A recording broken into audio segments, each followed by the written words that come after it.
Today on Adversity to Strength, I'm joined by Jon Edlin. At 1:07 a.m. on March 3rd, 2020, Jon and his family are awakened to every homeowner's nightmare. In a matter of seconds, a devastating tornado tore through their home, leaving walls missing, rooms exposed to the night sky, and their lives changed forever. As Jon stood amongst broken glass, debris, and destruction, one thought remained above all else: his family was alive. What followed was an extraordinary journey of survival, resilience, rebuilding in the aftermath of disaster. In this episode, Jon shares the reality of living through a catastrophic tornado, the emotional impact of losing the safety and security of home, and the lessons he learned about gratitude, perspective, and perseverance when everything familiar was suddenly gone. This is a powerful conversation about adversity, family, resilience, and finding strength in the face of unimaginable circumstances. Jon, great to have you on the podcast. Thanks for coming on today. Yeah, thanks for having me. Absolute pleasure.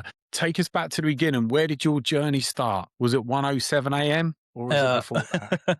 Well, it was a little bit before that because it was just a regular day, Yeah. So you got to think we're in Nashville, Tennessee, and at the time, and my family and I were living there, just a small little family, right? So we had my wife and two kids, 5 and 7 at the time.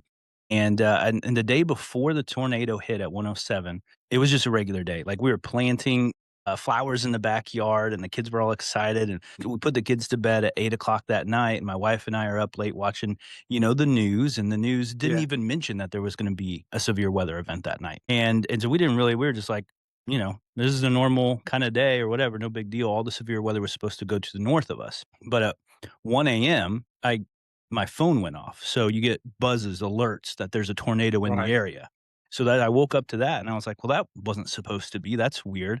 I'm sure it's nothing. But I got up and I looked at the TV, and there was the meteorologist saying, like, there's a tornado on the ground about 10 miles directly west of us. And tornadoes, in America go from west to east almost directly. So I'm like, okay, if this goes east, it's going to hit us in like 10 miles, which is not good. That's like, I No. got a few minutes to get everybody to our safe spot. Luckily, I knew where our safe spot was. It was in the innermost part of our house, which is just a hallway, little ranch house that we had out here in Nashville. And I woke up my wife and I said, hey, we need to put the kids in the hallway. So we took my 7-year-old daughter, my 5-year-old son, and they're kind of still asleep, and we get into the hallway and I go to check the TV one more time to see where the tornado might be. And the lights go off and you hear this sound. A lot of people it says it sounds like a train, but it sounds like 5 jet engines because it rumbles your chest, and it's terrifying. And you can literally just hear it, just this deep roar. And I looked at my wife and I said, it's coming. And she had my 5-year-old son kind of wrapped up,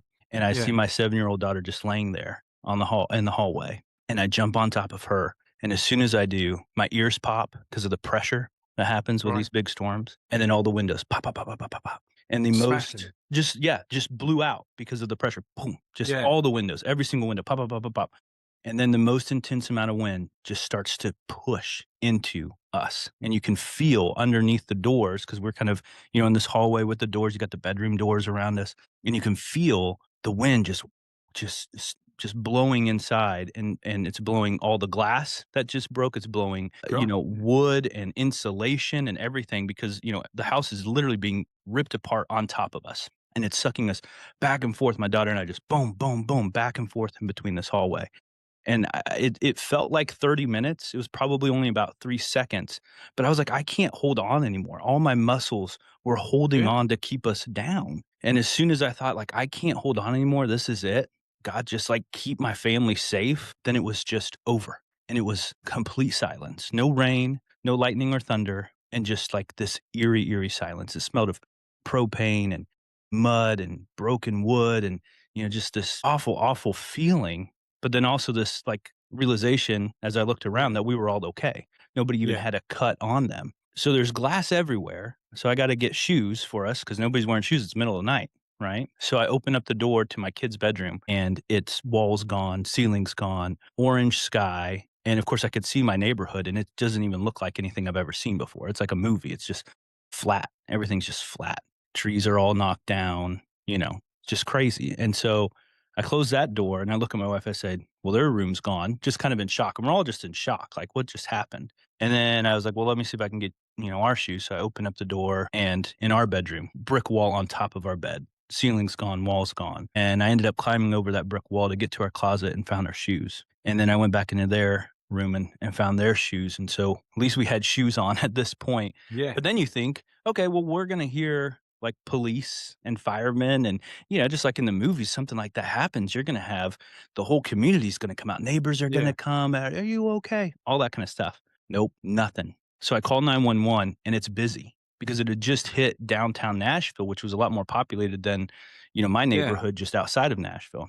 So they were all busy. And my neighbors, I mean, I talked to them afterwards, but they had just gone through this too. Like they were trying to Yeah. figure out, some of them didn't wake up. Some of them had glass in their head. Some of them were holding on to their dogs. Their dog wouldn't run off. So it was just silent. And I'm like, what are we gonna do? Like, we can't stay in this house because it's completely trashed. And it was just very, very scary. You can imagine all the power lines that are down everywhere. There was a Yeah. gigantic tree that fell on both of our cars. So driving out wasn't an option. Yeah. I mean, it was just a bad situation at 1:07 AM. And it literally, you're on adrenaline and you're just trying to figure out, okay, now what's the next thing? What do I have to do to try to keep my family safe? And so I called my cousin who lives down the road, probably about 5 miles down the road, not in the path of the tornado, but it's 1:07 AM. So why would he have his phone on? Why would he answer Yeah. my call? Sure. So I'm just calling and calling. He's not picking up. So I call my dad, who's in a totally different state. He's in Kansas. And I say, Dad, we've been hit by a tornado. Call JB until he picks up. And so he just calls and calls and calls JB. And then finally Jamie picks up and I get a text, "Hey, I'm on my way." And it took him 2 hours to get there, and he couldn't park close enough to our house to where we had to walk 3 blocks up the road over power lines with a 5 and 7-year-old kid, trying to get to safety. And then when we got in that car and started to drive to his house, it was like, "What just happened?" And just trying to process this, but being grateful that we were safe and that we weren't Yeah. in that house anymore. So, I mean, that's a big chunk of that story and where a lot of the trauma sat for a long time Yeah. before I had to process all of that. And it's just so unbelievable. Your brain just has a hard time understanding what happened. Yeah. I mean, it happens so quick there, and it's too quick for your brain to react. You're trying to like figure it out there as well. I mean, what's going through your mind when you know a tornado's about to hit? What are you actually thinking about? Keep the kids safe, or I don't know. Hold What on. goes through? It's Hold saying, on, hold hold on, on. because I mean, I think what happens is you hear the roar. And so you start thinking back to stories you've heard about tornadoes, about people who, because, every year in America, there's, 500, 600 tornadoes every year. And I grew up in Kansas, Wizard of Oz, right? Yeah. So it's actually kind of ironic. We moved from Kansas to Nashville, Tennessee, and got hit by a tornado. That Yeah. just shows how many states in America can get hit by tornadoes. But obviously, Kansas is kind of well known for the tornadoes because of Wizard of Oz and that kind of thing. So there was Yeah. some irony in that. But growing up, yeah, I mean, I'd heard stories about people going through tornadoes. And that's why I knew to get into the innermost part of the house because I knew you didn't want to be by windows. I knew you didn't want to be on the top level of the house. Ideally, if we would have had a basement, which we do now, Yeah. but you would have been in the basement, right? But we didn't have a basement. So we were in the best place. And so when you hear that tornado coming, your brain is sorting through all that really, really quickly, right? And it's like, okay, are we in the best place? Yes. Okay. Here's a little 70-pound, 7-year-old on the floor. She's going to get sucked out if I don't jump on top of her and like keep her from, being sucked out. And then I was also holding her head because a lot of the debris and everything that gets swirled around in tornadoes can get lodged in your head and that kind of thing. So trying to protect all that stuff that I had learned about tornado safety all of a sudden was kicking back in. I probably learned it in elementary school, but here we are 25 years Yeah. later learning how to like make sure or putting it into practice what I learned and hold my head and keep everybody safe. So it's just survival. It's just doing what you can. But ultimately, when it's on top of you and it's throwing you around, you realize you have absolutely no control. What do you think when, first of all, I'd imagine being a parent, you're checking that your wife, the kids are safe. Yeah. Everyone all right? Everyone all right? Mhm. Are you even thinking about what's just happened to my house? Or are you just like, No. right, Yeah. shoes, we're getting out of here. Yeah, I mean, it sounds cliche, because a lot of times when you interview somebody who's been hit by a tornado or a flood or, anything like that, they're like, material things can be replaced, but lives can't. And Yeah. and so and that's I mean, that really is it really reprioritizes everything in your life. I was going to ask that. How did your perspective on things, maybe material things, Mhm. change for that? I actually had a hard time buying things afterwards Yeah. because I would see, like, in my head, "Oh, this would be sucked out by a tornado," or I would see actually, like, what that thing looked like. Like, a silly example is, we had a grill, like a charcoal grill in the Yeah. backyard. Yeah. And it got thrown around and it got actually stuck kind of underneath the gigantic tree that fell on both of our cars, and so it was smashed there too. So I went to buy a new charcoal grill. I, like, had some physical reaction to buying this grill because I was remembering what it was like to see this really nice grill just be completely smashed like a pancake under this gigantic tree. And Hmm. I'm like, "Why am I buying this? It's just gonna get smashed again." And you kind of have this irrational thought that you're gonna get hit again, you're gonna lose everything again, so why would you buy anything? And really just like, yeah, the drive to get material things was so low, and it's still pretty low, honestly. Yeah. Like, You, yeah, you were saying before we started that sort of the odds of it hitting you in the same place twice is really remote. But yeah, yeah, you your brain's programmed to like, do we even need this anymore? exactly. That's right. Yeah. I mean, even though if you looked at it from a logical standpoint and from a number standpoint, my chances of being hit are extremely low. But So you would have just told yourself that you're in like Mhm. the Walmart or whatever, Yeah, and you're like, yeah, well, we're still not doing that. exactly. Whereas, Exactly. you know, if you got like a check to cash from the insurance company, a lot of people are like, right, what can we get? Right. It's No, we're gonna it go was and get not a that new feeling. grill. Yeah, we got a Uh, huge check from the insurance company, and yeah, you would think, and even people would say like, "Oh, you got insurance. That's kinda cool. You get to buy new stuff." I'm like, "No, yeah. like, not at all." No. What else do you reckon's behind that, do you think, when you look back now? Did you think it just become meaningless, or it was that fear that it could happen again? Or do you think there was a perspective of suddenly, do we really need these things? Yeah, I mean, definitely you have, like, the material loss that you're trying to process and trying to figure out, what matters, but then also in our particular tornado, and this doesn't happen with all the tornadoes, but this tornado was on the ground for 63 miles, which is crazy long. Usually it's like 2 or 3 miles the tornado's on the ground, but this one was on the ground for 63 miles, and it killed 25 people. And so then I'm watching the news, and I'm seeing a dad my age who was holding on to their 5-year-old son who got sucked out of their hands is dead. So now I'm trying to process why did that not happen to me? And what is, and then what am I gonna say? Like, a lot of people say when they're interviewed, like, yeah, God just protected me. But man, I was like, I'm not doing that, because if my son would have been sucked out of my arms and I would have watched somebody say God protected me, then I'm like, well, what did I do wrong? Like, why Exactly. didn't God protect me? I'm like, so it's all Yeah. those different things that I really hadn't thought deeply about until something like this happened, and see how hurtful it can be sometimes to survivors to say certain things like God protected me or something like Yeah. that, because it's like, what? You know? Yeah. No. So, Yeah, it can come across as like very sort of like egotistical, self-centered. He yeah. chose me over you. So it's not common that somebody's actually thinking about, but especially if somebody might be religious and go, "Well, God Mhm. saved it." Okay, what about that kid down the road? Exactly. You know, yeah. So I totally get that there as well. How do you think it changed you as a person? Because it certainly seems to have definitely changed you. Well, absolutely. I mean, I mean, really what it did was it helped me understand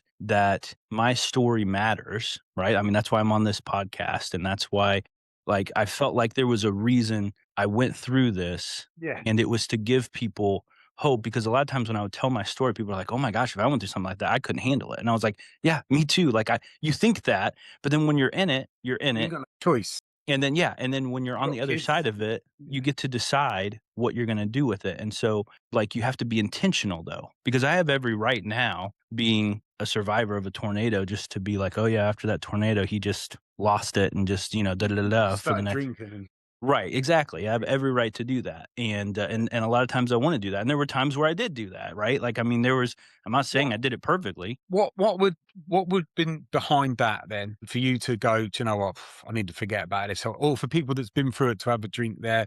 Because it's the house you've lived in for how many years, could have been family for Mhm, generations, and that's gone. Material things there could mean a lot to other people. Insurance company's gonna pay out there, so you're gonna be not back to where you are. Of course, you can't there as mhm. well.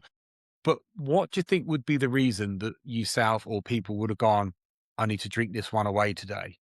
What Mhm. would be behind that? It's too much for the mind, or it feels like too much for the mind to even process. Yeah. It's too much, and sometimes it's hard to access it. It's hard to, like, even go deep enough to find it, so it's just easier just to numb the pain Yeah. and just be like, I can't go there," you know? Mm. And I do get that, but I think the hard work that it takes to go there, then sharing your story and giving other people hope on the other side has been so much more fulfilling than just trying to drink it away. How did you deal with that? Because as a therapist, I'm assuming everyone goes to therapy. Some people Mhm. do, some people don't. How did you deal with that? Well, like I said, not good at first. So it was Right. crazy because, like, you have all these logistics of, like, we literally needed 2 cars now, you know, because our cars were smashed. And in Nashville, it's not like New York City or a lot of these, you know, cities where you have, like, public transportation. We needed cars to be able to get around. Yeah.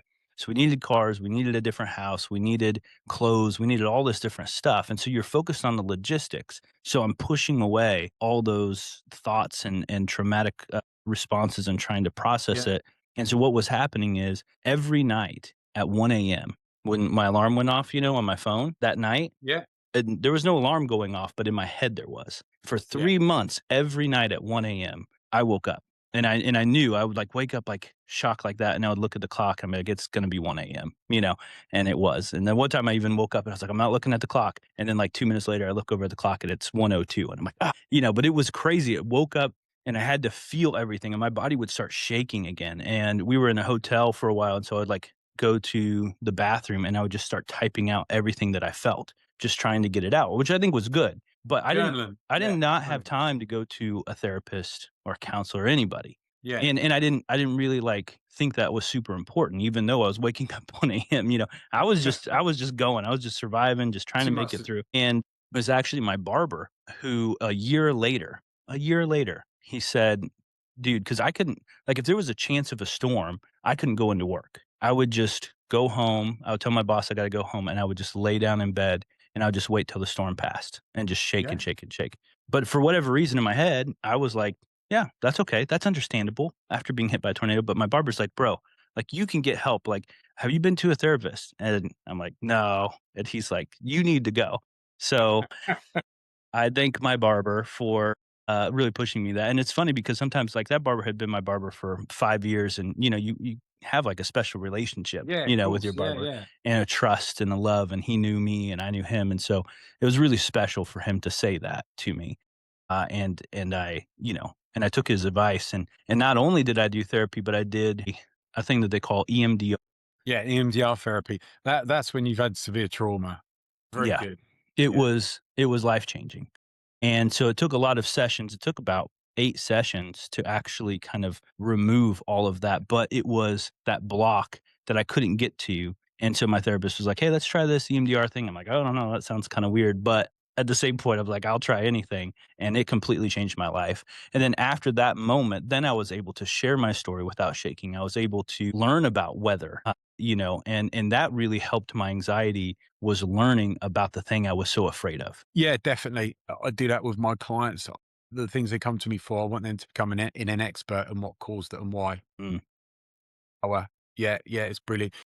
And also, you go from running away from it to turn around and running towards it. That massively helps psychologically. It's such a lift there. So, what made you do that then? What was the moment where you thought, I'm going to start learning about weather? Well, I think it was once I realized I wasn't so afraid of it, I Yeah. kind of became obsessed with it, like, that I did. I just had this drive to, like, learn as much as I could. And also, people kinda saw me as the tornado expert because I'd been through one.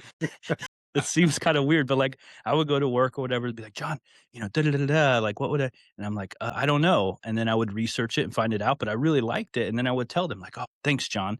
And I started to realize, like, "Oh, they're seeing me as a trusted source because I survived it, and so I'm a survivor, Mm. therefore, maybe I could be an expert." And I do like learning about it. So I literally poured, you know, the next 5 years of my life, because it was about a year after tornado where I didn't do much, you know, and just trying to survive. And then Yeah, yeah, I got yeah. the EMDR, and then I was able to, go speak about it. So the organization I was in at the time had 1,000 people in What's that?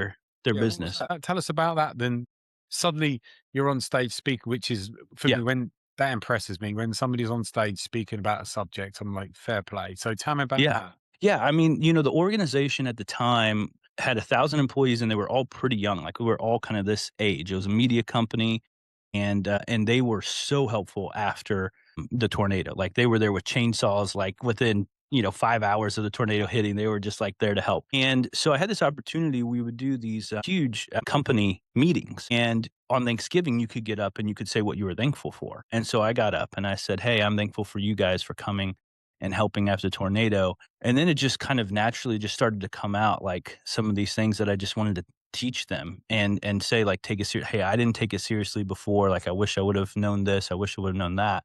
And then afterwards, as you can imagine, after you speak to 1,000 people, you got all sorts of people in the lunchroom coming up to you, asking you questions, and again, like, continuing to ask more, and then say, "Hey, will you come to, this event and tell your story? Will you come to this event? And hey, my kids would love to have you speak at their class."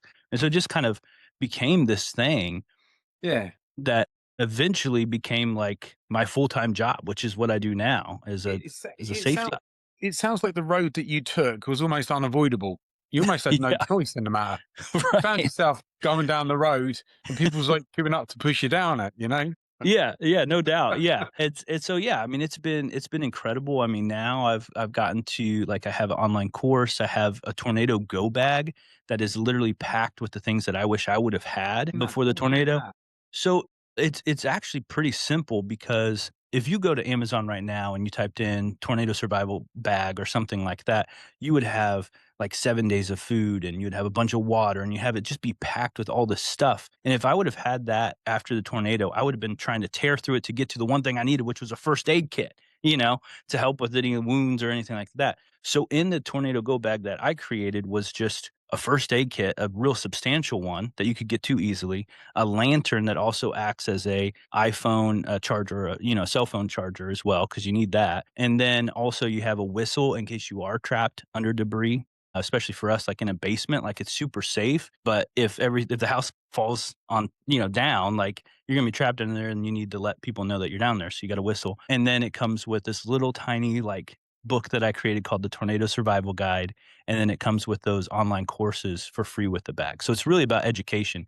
Because then we tell them, what else do you need to put in the bag? Things that we can't provide: keys, wallet, dog's leash, medicine, those types of things that you just really need to have and need to kind of pack for as soon as you know that there's a chance of severe weather. So it's been really Right. fulfilling to see people actually be like, "Yeah, I'll get that."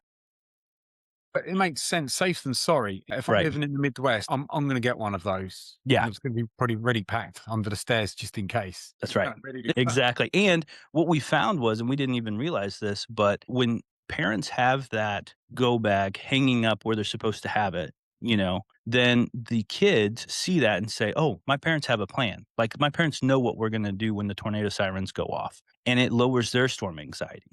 Because a Yeah. lot of the anxiety in kids is that they don't know when the tornado sirens go off, they don't know what to do, and they don't know, will they be okay, and will they survive, and have we even thought about this, and have you guys ever even been in one before? And so this allows them when they get that bag to tell their kids like, "Hey, like this is something we're doing to protect our family. This is where we go if there's a tornado, and we've taken the education from a real tornado survivor, and we're going to be safe." And it just lowers storm anxiety, which is awesome. The sort of families out the Midwest, or do you teach people to do like a tornado drill?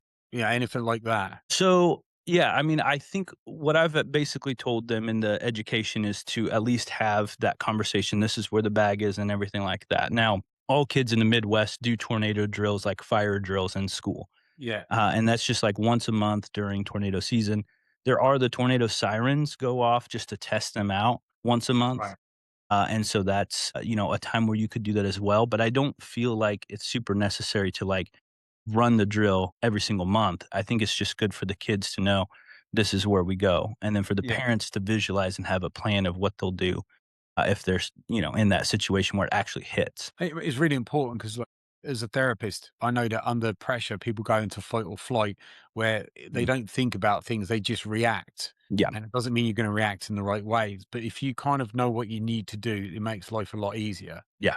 Absolutely. Absolutely. That's the whole goal is that they're taking it seriously, visualizing what would I do, and then if the moment happens, they're ready. And I've even mentioned, I mean, yeah, the chance of it hitting your house is rare, but maybe it hitting the block north of you is not as rare because you can then be prepared. What would you do if the houses up the street got hit? Like put on that go bag and go help and Yeah. be the first aid person and all that kind of stuff. And so that's the hope too, is that it transforms a community, not just families. When was the moment you thought, yeah, this is what I'm going to be doing now? Oh, man. There must have been some moment you thought, I'm guessing this is where my life's going now. This is what Mhm. my mission is. You know, I think it was really just about a year ago when things really started clicking. I think I was kind of trying to play it safe, doing my full-time job, and then also like, writing a book kind of and just put it out on Amazon, but didn't really like promote it. It just kind of like just Mm. scared. Like you're scared that it's imposter syndrome. I'm not a meteorologist. Like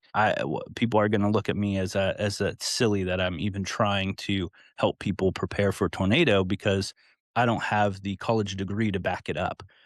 Um, You're the thing is, you're like the average Joe in the street with his wife and kids, and this has happened, and yeah. it's the experience. So you're probably going to go to somebody that's been at Harvard and doesn't even know what a Right. tornado Well, I think actually I is. I think that's what kind of started to happen as the word kind of leaked out, like when people would say something Yeah, like, "Hey, will you speak here?" And then when I would speak, I'd say, "Oh, I got a book on Amazon. You can." And then like everybody's like, "Okay," and then I would sell a bunch of books, and I was like, "Oh, okay, like maybe I should do more of this and maybe I should give them more like a go bag and online courses." And so about a year ago is when I started doing that and was like, and then getting such good feedback. I was like, all right, this is a full time thing. Let's do this. So it was very exciting. yeah. And what are the sort of questions that you get from people coming up to you? What will they tend to be? I think a lot of it's, why should I take this seriously when it's such a low chance that it would happen? Like I really don't think that this is going to happen to me. I'm the kind of guy, they always say this, I'm the kind of guy who goes out and I look for the tornado. And I was like, bro, I was like, I'm not even mad about that. Like I get it. And honestly, like I love tornadoes. I would go out and look for one too. But once it gets to a certain point, where are you going to go? You see a lot of those videos of people out there with their phones, like, oh, look, there's a tornado, and then it comes too close and then they're like running around looking like, what do I do now? And so if you want to go out and look at it, that's fine. Just know where you're going to go. And yes, it's a low chance that it would happen, but people always say I never thought it would happen to me until it does. You get people that go into wars going, I got shot. I never thought I was going to get shot. Yeah, But you're in the area where this could actually happen. If you're exactly. living, for me, being a British guy, if I'm in America and Mhm. I'm in a state where there's tornadoes, I'm going to assume that my statistics might be miles out. But I'm going to assume there's a chance. So I'm Mhm. going to probably find out as much as I can and be as prepared as I can. Probably over Mhm. Well, and I chance. but I think Yeah. that is because of your background. It's the people like me who grew up in the Midwest and said, "I've seen plenty of tornadoes. I've heard lots Yeah. of tornado sirens and nothing's ever happened to me." So they get this kind of like false security Sense of from that. security. Yeah. So I don't, that's a hard one to overcome. And that's why I Yeah. try to just relate with them and say, that was me too. Like up until 33, I was the dude looking for tornadoes. I was the dude who said that would never happen to us, but then it did. And now Yeah. look, like, and how awful would it have been if I was just running around trying to figure out what to do? We'd be dead. And so Yeah. luckily I at least took a little bit of preparedness understanding to be in the right place, but I could have done more. And that's what I want to help you is just be prepared. It doesn't take that long. Like just prepare. And I've made it super easy. Just click a button and we'll send you a bag. I mean, Yeah. how Yeah. easy is that? So Safe and sorry. How was it getting back to everyday life? Because obviously, the house is gone. So you were then in a hotel for however long. two What weeks, 2 weeks. two? And then what happened after 2 weeks? So we found a rental house just because it was All so right. much nicer to be in a house. Yeah, that was probably Yeah. 3 blocks away from the house that was destroyed because we had to keep going back. It was interesting because we would keep going back, like, for insurance so we could, like, write down stuff that we lost, but then we had this idea, like, "This doesn't look that bad," and so we would take it back and try to wash it off or whatever, but the insulation is just little tiny, micro glass kinda fiberglass kinda stuff, and so we literally just like anything, we just could not keep it because there was always little tiny shards of something there that was just Really? dangerous. So we just spent a lot of time, throwing all that stuff away. Now, here's the interesting thing about the timing of my tornado versus other people's, and I've thought a lot about this. What would my life have been like?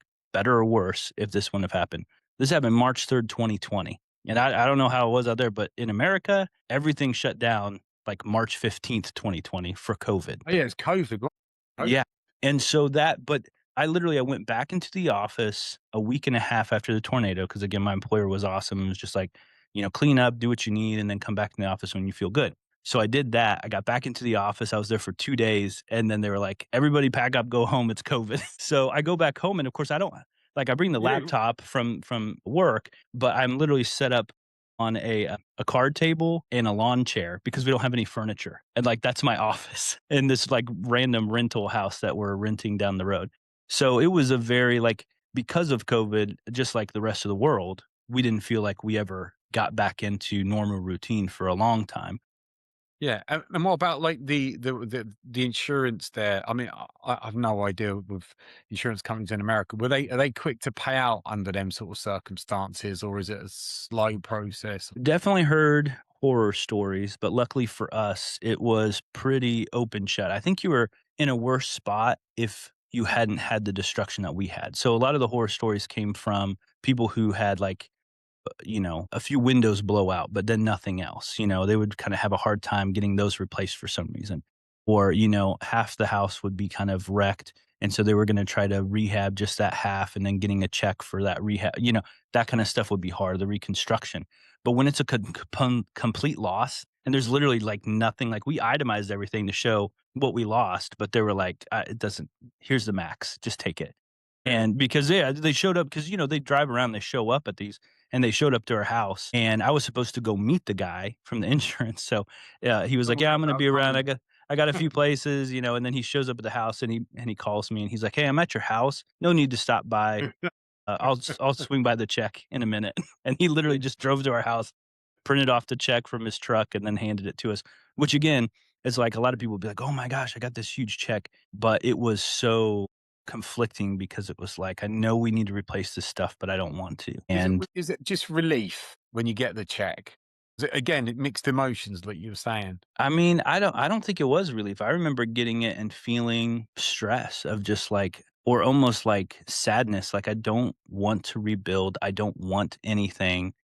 I think it might have just been the state I was in, but like Yeah, I you would think you get a check like that and you'd be like, "Sweet, this is why we have insurance." And but it wasn't that feeling. It was like this yeah.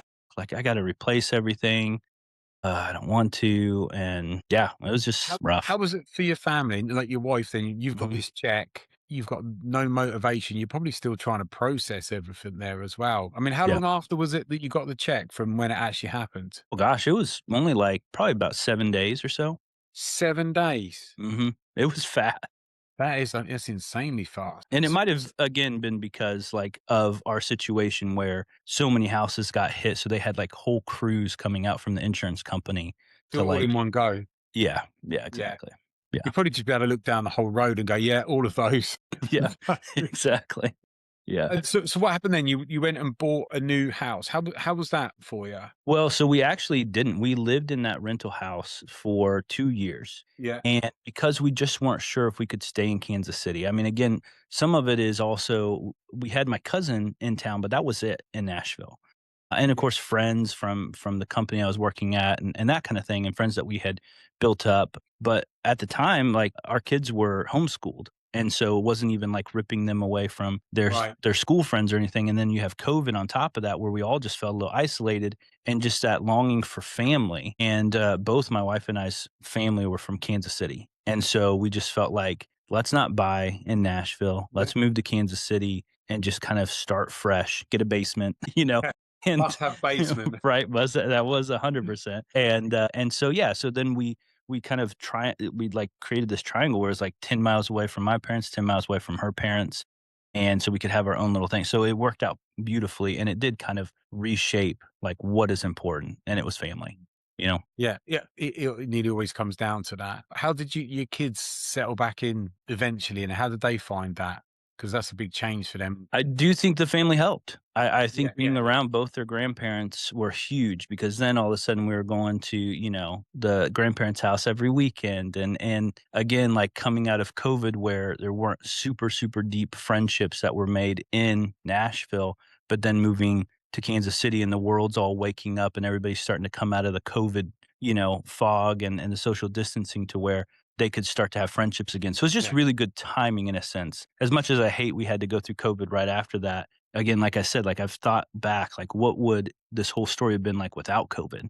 Because so many things were dependent on that. Yeah, I think even me moving back to Kansas City because everything just felt so dry in Nashville in a sense, because the community starts to fade, all that kind of stuff. So you move to Kansas City, be by family. So the kids really benefited from the move to Kansas City, getting new friends, being around family. I mean, their cousins are here. Like it was really special. So it's been really good. It's amazing that you go to bed and at 1 a.m. it's like a sliding doors moment. Your life totally changes. Little did you know. It's just a Mhm. normal run of the mill night. And then suddenly, however long, not very long later, it's a new home, new location, new career. The scars of what's happened there as well. It's just crazy as the way it goes. And I say it to like clients about like never stop believing, because it might take something tiny or something big that can change and then comes out of nowhere.